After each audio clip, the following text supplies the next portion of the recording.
Welcome again to Launch Today, the podcast focused on what it takes to get your new business to $1 million or more in revenue. From marketing tactics to incredible guest interviews, we focus on sharing behind-the-scenes insight from masters in their field.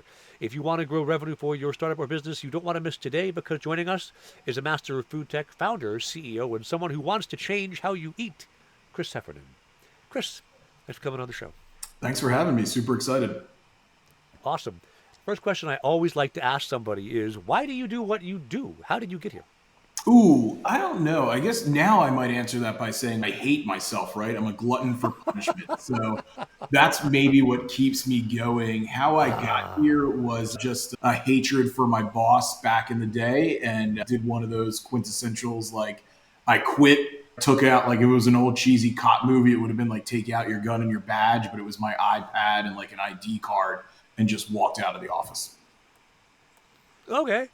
I sometimes am surprised by how effective spite is at a motivator for a founder to really get started. Yeah, 100%. It's definitely, I could do this better. I could be a better boss than you. I don't want to conform to your 40-hour work week. I'll work 200 hours a week for less money. Yeah, that's the founder's dilemma, right? I told myself every year for the last 4 years, this is going to be the year I do a 30-hour week.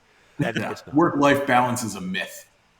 For a Especially founder. at early stages, for founders. Yeah, founders. yeah, yeah. I tell my team, I see them on at 11 p.m. I'm like, get off, you shouldn't be working this late. And then I'm like 1 in the morning, Right, yeah. wondering. I end my Slack messenger emails with, just because I'm answering now doesn't mean you have to. But yeah, like I don't believe in it, but I believe in it for others. Hashtag not Exactly. a spokesperson. Exactly. All right. I've helped dozens of early stage startups build $1 million marketing engines, always led by finding out data of what works with their audience. How did you find out what works for your audience? Yeah, so we targeted restaurants, and we targeted a pain point in restaurants for catering delivery. And this was 2018. DoorDash was a thing, Uber Eats is a thing, but that was more for I want it now. Give me a burger, not a burger bar to an office.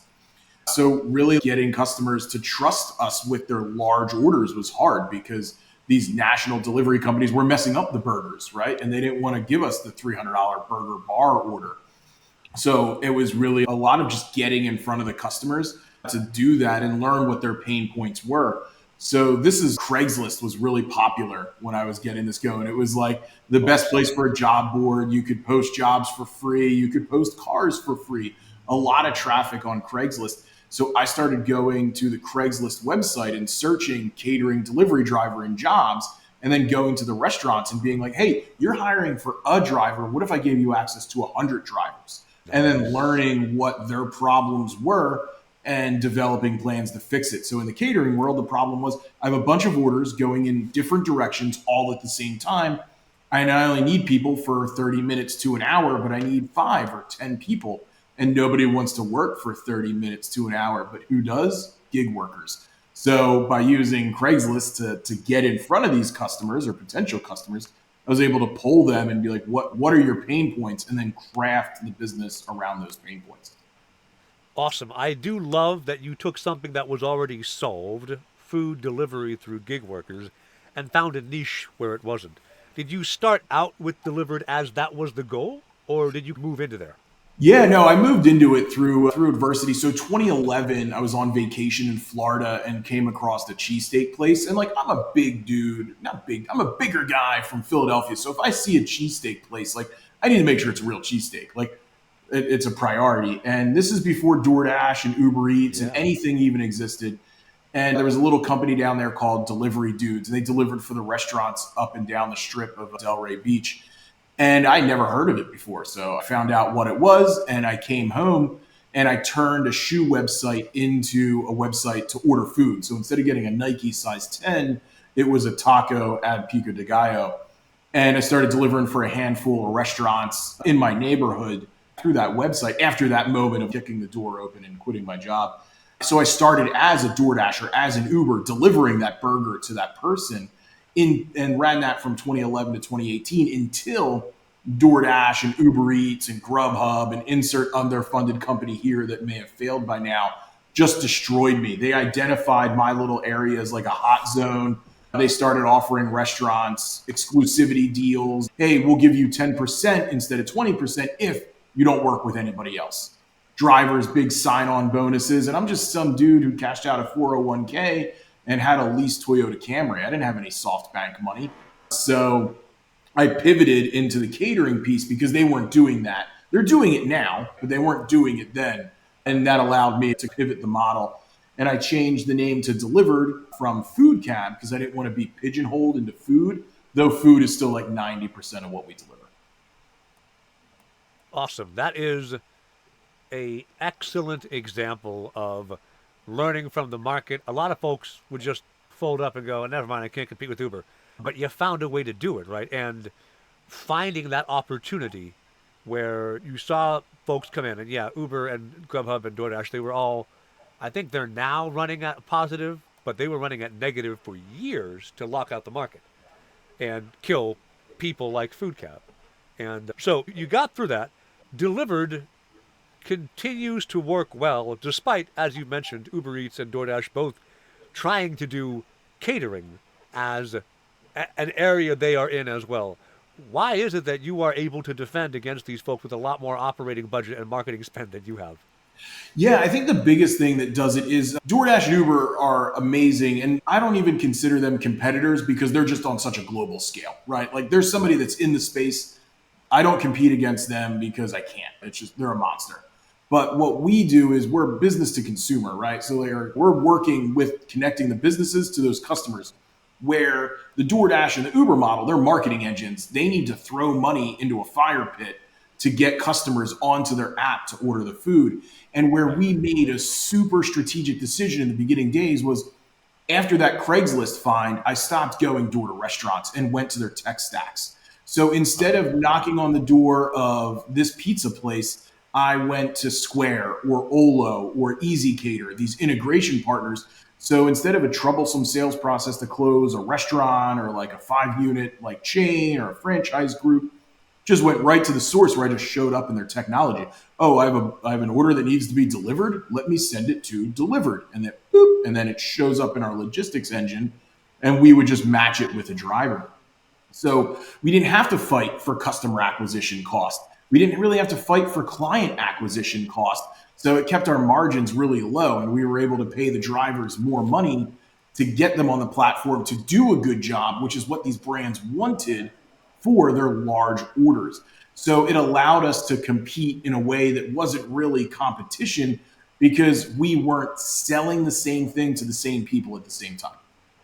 That is such a brilliant way to do it. Whenever I am working with, I've got 2 or 3 clients who are onboarding right now, and inevitably they are like, if I could just get 1% of the market of this big competitor. And no, that's not what you do. You find a little different market over to the side and you build there. There's the red ocean, right? Find yourself a little tide pool. You can thrive in this tide pool, be all protected from whatever happens out there. Right, 100%. Awesome. I love going through the POS as a way to differentiate from the big guys is brilliant move. And obviously, it's, as your LinkedIn mentioned, you're taking ownership of the tech stack. Yes. And so that is a lot of founders struggle with build versus buy.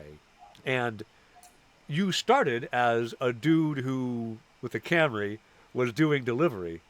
And at some point, you moved into you're CEO of a tech company that just happens to interface with food a lot. How did you, Chris, become not the dude with the Camry, but the dude who runs a tech company? Ooh, yeah, and that was the hardest part, right? And the hardest part became Philadelphia was our first delivery market. And I'm the dude with the Camry still in the delivered world, right? Still like the Camry has since evolved. I think it's now like a Jeep Grand Cherokee, right? But still the car, dude with the car. And when an order's running late or a driver bails on an order, what's the first thing you want to do? You want to jump in that car and go do the order because every order counts. But at a certain point, as you scale, you have to accept that every order doesn't count. Every transaction isn't the last transaction, isn't the best transaction. It's just a transaction. So scaling outside of Philadelphia was like the way that it was the first step in propelling me from the dude in the car to the dude behind the desk, because we went from Philly to Baltimore. When that driver in Baltimore bails on that order, I'm in Philadelphia. I can't do anything about it. I can try and find another driver. I can try and prevent that driver from bailing on the order, but I can't jump in my car and go handle it. So removing myself from like the metaphorical car, and the ability to be able to do that is what started to make me more of a leader and less of a doer. And building the software, build versus buy, I didn't have any money to buy anything. I just lost everything on the previous business. I spent $1,000 and bought a white labelable software from a firm in India, then hired some guys on Upwork, like in like the Czech Republic or Eastern Europe, where it's a little bit cheaper for dev help, and had them customize the software, because most software was for I want it now, not deliver this for me tomorrow at noon. So we made some customizations there, and then just slowly kept building on that, on those customizations, and really started like automating what we could as far as order entry and assignment, so we could focus on connecting with the drivers, connecting with the customers, and really humanizing what's important.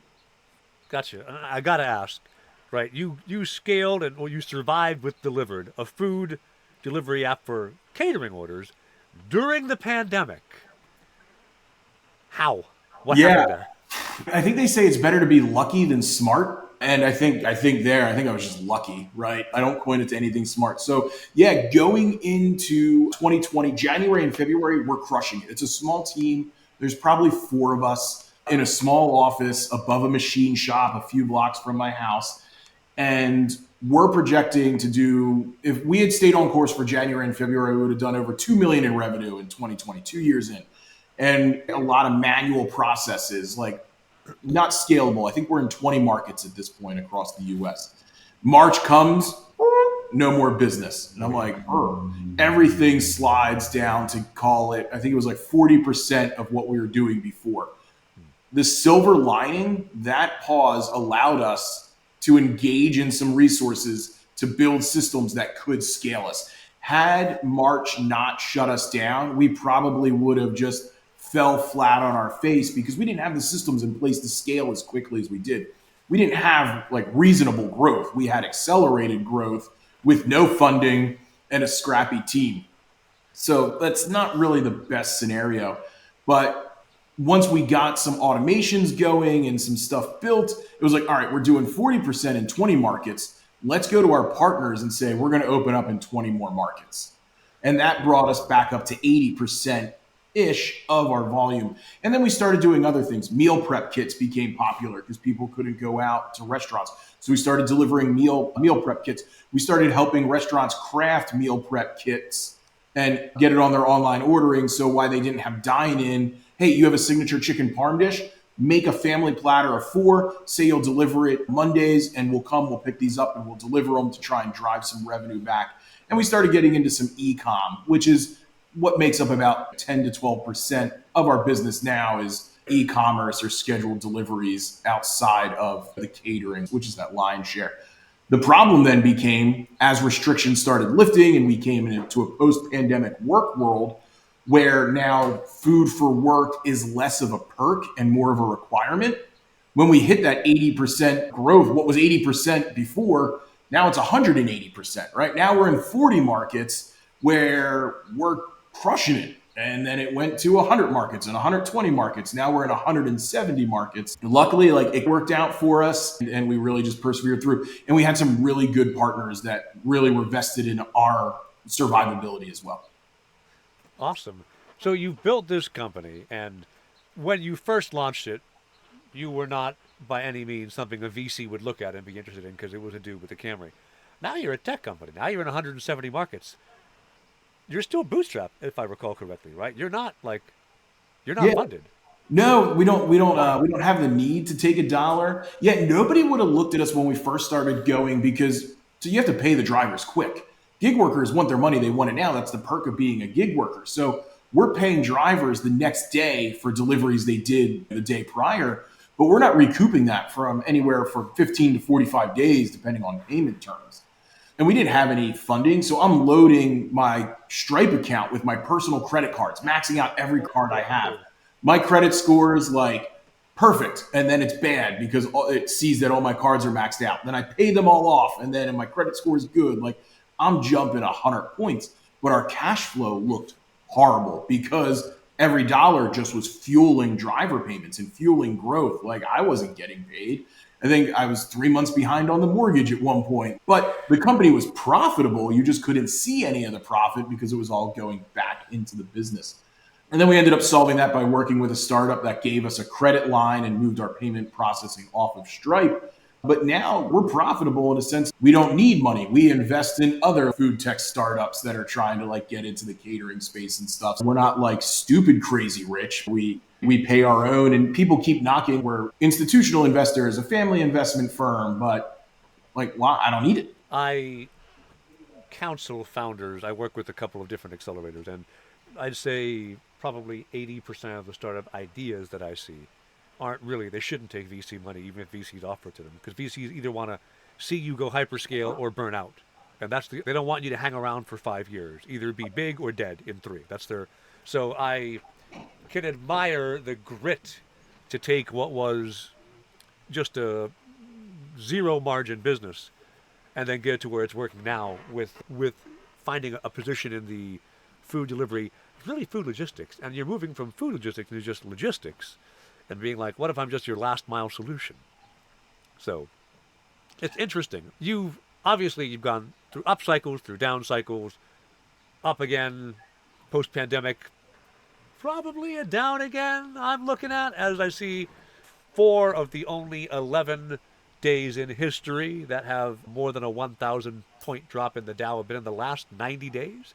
That feels sus to me. If we're in a down market again, what are you doing now to prep for such an environment, and how would you recommend a founder who's starting out prepare themselves for what might be 18 months of a market that's not growing the way we'd like to see it go?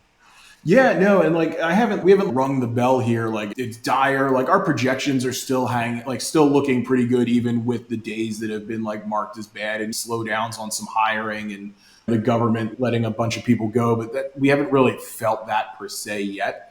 Yeah. But what we're doing is we started unintentionally around the same time as what we're seeing now. And it's like back to the basics is what we're calling it. So my recommendation is if you have an organization, and not even in the people aspect, when people think you got to trim the fat or find what's best, the first mindset everybody goes to is people. Well, we need to cut 10% of our workforce. Just be smarter about what your workforce does, what your workforce is working with. If you have a large CRM bill, you're paying a ton of money for HubSpot, but you're only using 10% of the features, use Zoho. It's free. They're like Monday. They get the free version. Start to look at ways to optimize your business that can stretch that dollar.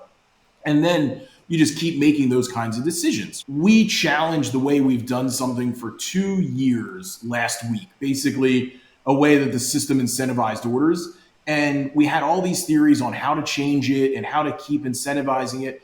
And I was just, let's just turn it off. Like, we don't know that it actually does anything, right? Like, we know that it costs us money, but we don't know that it's actually like costing us money the right way. And we turned it off and we only saw like a 0.2% decrease. So we ended up saving like $1,200 a day by losing 15, $80 a day. So There you go.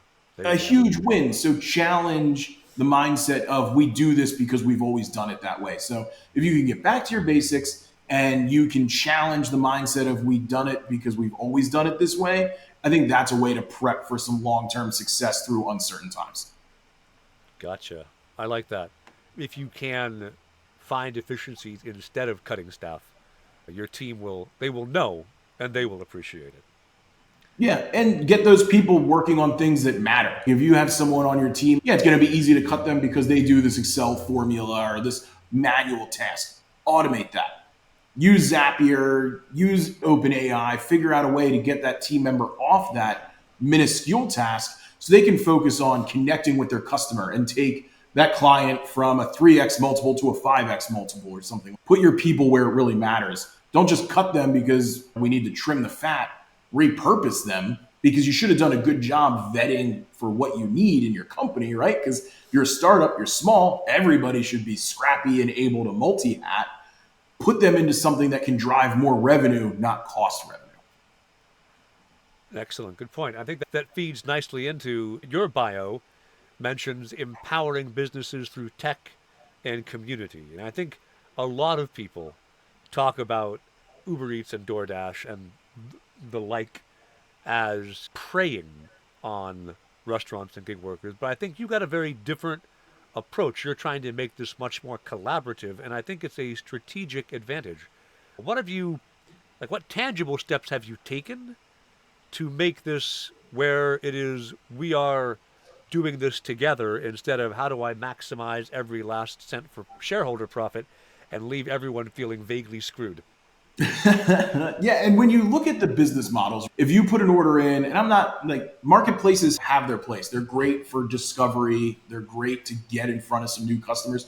What was once incremental revenue has now become necessary revenue, where like being on a marketplace was once a benefit, and these were orders that you wouldn't normally see. To where now, if you're not on the marketplace, like you are not getting these orders, right? We share in the revenue. We don't charge a percentage. So we go in a flat rate. A catering order starts at $30 and goes up. And we share that revenue with the delivery driver, right? We don't charge a percentage based on that. We coordinate on-demand orders. Our fleet doesn't really handle those per se. But same thing, flat rate starts at around $6.99, no percentage, and you can just pump your orders into there. So it's more of a partnership. If the restaurant succeeds, we succeed. So we help them by finding other partners with first party ordering, fractional catering sales. So we have this community of partnerships that we can introduce restaurants to really get that success. Because for us, the more orders they do, the more money we make, the more orders we can give the drivers stay happier on the platform. And it creates the Lion King. So it's the world circle. The circle of life. Circle of life, yes. So it creates the circle of life where customers happy, they order, restaurant finds new customer, happy, order, and now everybody in the ecosystem's great. And then we have different materials. We have a little show called Catering Rescue, think bar rescue, but reinventing a show or a restaurant's catering menu and their partners and really try and build around that. I love the Catering Rescue show, and I do also see on a LinkedIn where you talk a lot about, hey, here's a recent event we've catered. You show your branding. Like, it's a great way to talk about what you do without just being like, hey, order from delivered. It's get this 15% off coupon. Like, your content marketing seems to have a little more strategy behind it than just buy from me, which is what most B2B content looks like. What made you decide to take that approach? Yeah, so we want it to be less about, ooh, look at us, look what we do. Work with us because we have this optimized API that operates at a 98.7% efficiency, or we can deliver this in 60 minutes, or we can do that with this, and go more with the Red Bull style. So if you go to Red Bull's social media, there is nothing selling you a Red Bull drink. It is selling you the lifestyle of what people who drink Red Bull do. So there's no dude drinking a Red Bull. There's a guy jumping out of a plane with a Red Bull jumpsuit on, right? Or a BMX bike jumping over a helicopter and the helicopter's wrapped in Red Bull. So not to that event because we're not doing nearly anything as cool as jumping over a helicopter on a BMX bike. But let's show you what we can do with this. Here's a catering setup that our team enjoyed and your team can enjoy it too. Here's a nonprofit event where we planted a bunch of trees to offset our carbon footprint with delivery, and that's why you should work with us. We're not saying work with Delivered because we do this. We're just saying, hey, we did this, and the implication is I'm going to work with that company because they do these kinds of things. And really just non-traditional marketing tactics that will be perceived as traditional marketing on like a subconscious level. I get that. Awesome. That kind of lifestyle content marketing, almost, if you will, on the business side it's a best practice. It's actually why I record these podcast episodes, is because it gives me a chance to have a conversation with people. That's not a buy from either of us, but in either of our cases, it's, hey, learn about us. And that might be interesting to you. So cool. Let me ask you, I always like to get this question in as well, as a little bit less strictly business related, but have you read a book of any kind recently that you're like, oh, founders should read this, whether it's fiction or nonfiction? Oof, it sucks. I am not a big reader. Like I buy books. Like I looked away because I'm looking at my bookcase on the other side of my office. Yeah, not nearly as elaborate as yours, but I got a dozen books over there, like Be a Disruptor, like a customer service book. And I just ordered one on Amazon the other day and I convinced myself I was going to read it and I haven't. So that's a rough question for me. I really want to be better at it. I just think what I need to do is do book on tape or like audiobook, I guess they don't call it. Like, there's no tape Yeah. anymore, and speed up the text. Because what happens is I'll start listening and then I'll start like thinking about things for work. And next thing, like the audiobook is running in the background and I'm like writing an email or sending a Slack message. I get that. That's awesome. I do Maybe a listen self to help book is books. what I need. I enjoy listening to books like while I'm doing dishes or something, Mm. or gardening or whatever, because that means my hands are busy, so my brain is free. And that's a good way I've found to multiplex. But okay, that's a lot of founders I find in smaller companies. I'm guilty of this too, right? I haven't read all these books. What I've got here is these are all National Geographics. It's Mm. every National Geographic from January 1949 to December 2024. Wow, that's awesome. And I got it on Facebook Market for $200 Yeah. to make a good backdrop behind me, right? I mean, Yeah. everyone's like, "Are you a lawyer, Trevor?" I'm like, "No," but I can see why you think that. Yeah. Um, I can so tell you now, about the Galapagos hippopotamus, though. Let me get this book right here. exactly, pull it up. Or one of the things I love is how language used to be different back in the day. This is 1956, and I feel like they should bring back this marketing campaign, but it might bring a different crowd than it did back then. Yeah. Anyway, so I guess that brings me to the question, though, right? As a founder, you mentioned at the start of this, you were like, F you, boss. I don't want to work your 40-hour week. Instead, I'll work a 200-hour week. So work life balance doesn't exist for founders. I agree. But how do you stay motivated and keep from burnout in what is a super intense, high pressure environment? Yeah, I guess like when people like I'm always working. It's just I change where I'm working from. So in the beginning, that was little stuff like I can't work from home because then I'm always in the same place, right? So I've always had some kind of office to go to. But it could be even something like we're in Philadelphia, the beach is an hour and a half away from here. So if I have to work and Really? I've been working for 10 days straight, I'm just going to go work from somewhere like a shop on the boardwalk or a store near the beach, get that ocean air. I just would change my scenery. That's evolved a little bit now. Recently, I went on a conquest to do 40 countries by the age of 40. I Oh, turned wow. 40 May 9th. I did my 39th country last week. I'll do my 40th country on my 40th birthday. So a lot of that's been fueled in the past 2 years when I've actually had like a good team, good revenues, things are in a good place. Still work a lot. I just change where I work from. So it feels less like work and more of an accomplishment. So I can work anywhere my laptop is.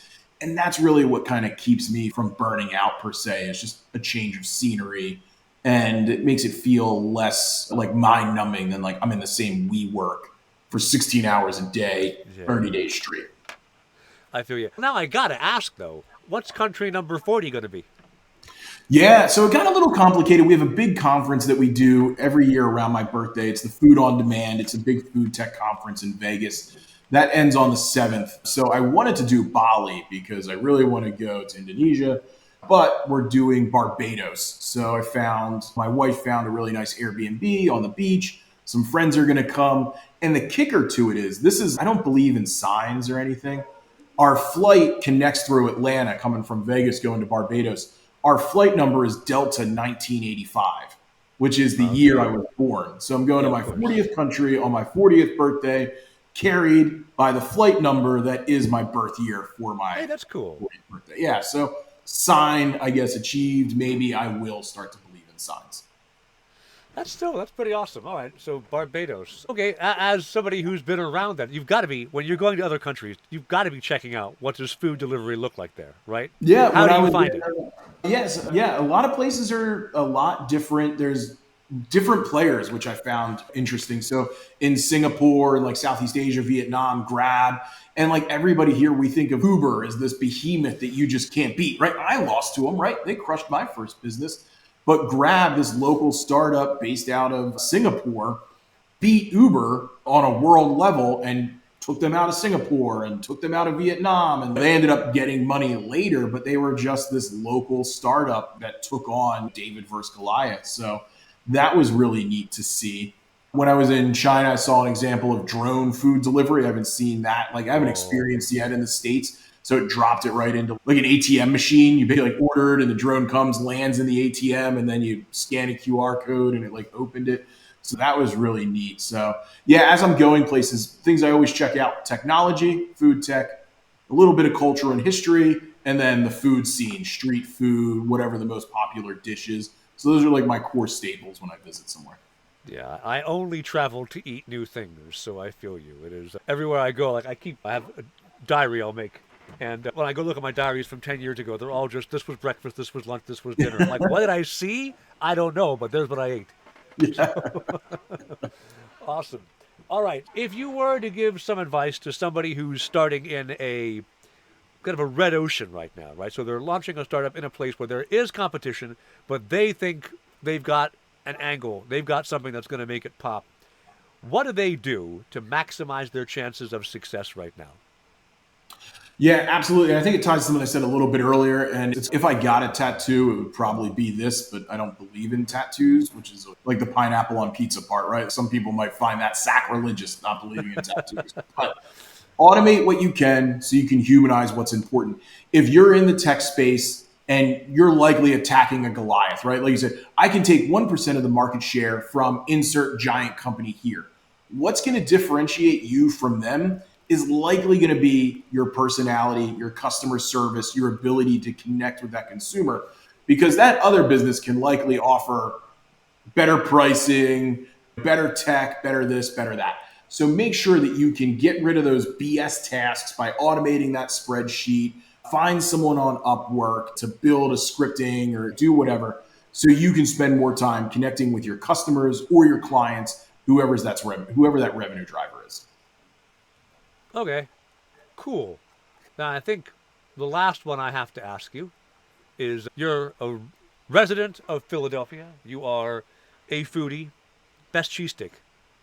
So great question. I get it a lot. First of all, everybody thinks I'm going to get off the plane. I'm going to go to Pat's and Gino's and like Tourist I was Trap. going to ask. Those are the two. Yeah, exactly. Tourist Trap. My favorite, and there's a huge variety of great cheesesteaks all over the city. I go in South Philly to Angelo's. It's pizza and cheesesteak, cash only, basically no call ahead, always a line. It is phenomenal. I actually have a client coming into town Thursday. We're going to do a cheesesteak tour. So we're going to hit a couple cheesesteak spots, cut them into pieces, and the end will be, while not a real cheesesteak, there's a steakhouse called Barclay Prime that has a $120 cheesesteak. It's made with Wagyu, comes with a mini bottle of Moet, a truffle cheese whiz. Like, it's insane. It's decadent. It's not a real cheesesteak. It's a once a year kind of bite. But Angelo's, South Philly, best cheesesteak, hands down. Okay. I like John's Roast Pork, JRP, I've seen on the internet, Yep. and Angelo's. I've been to Philly twice, and both times I was there on a long layover, but I'm like, I'm here for 9 hours. I'm leaving the airport. Yeah, especially that airport. Yeah, yeah. No, and there's no shortage of great cheesesteaks around. And now we have like different varieties of them. There's like a jerk chicken cheesesteak. There's one with cream cheese on it, like a skate steak.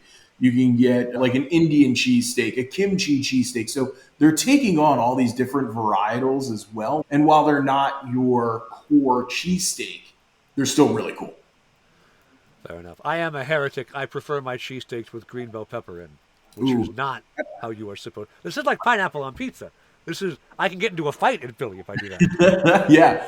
What you eat is a sandwich then. If it's got peppers on it, sandwich. Cheese, onion, meat, cheesesteak. There you go. All right, awesome. If people want to find out more about you, Chris, and figure out more about DlivrD, where do they look for you online?